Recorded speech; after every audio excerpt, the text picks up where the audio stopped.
এই গত ৬-৭ বছরে কোনো উন্নয়ন ওরা করেনি, বরঞ্চ সমস্ত উন্নয়নটাকে স্তব্ধ করেছে, ধ্বংস করেছে, সকল উন্মাদ করে চলেছে। এখন তো মানুষ আক্রান্ত, তারপরে হচ্ছে না সনাতন করেছে না। আবার কেউ কি হয়েছে উপজাতিদের?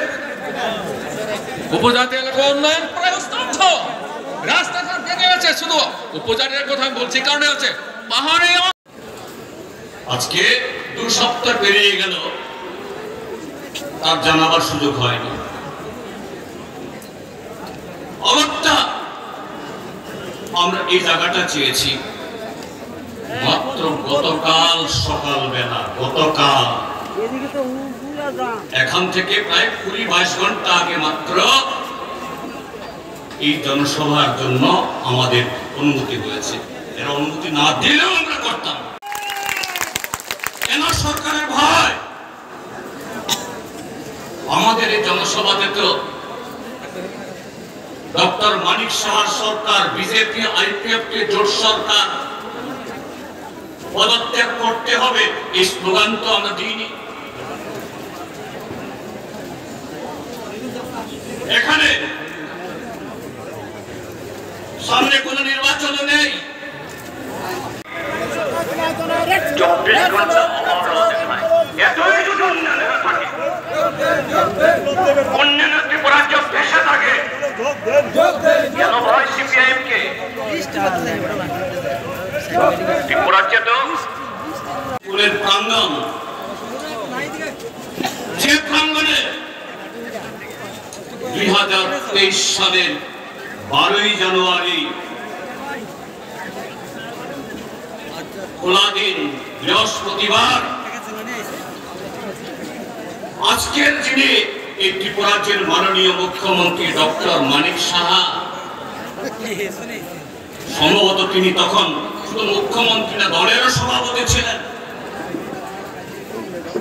তাদের সর্বভারতীয় সভাপতি জগৎ প্রসাদ নাটগাট, আদাব, সিবাই এবং লাল সালাম।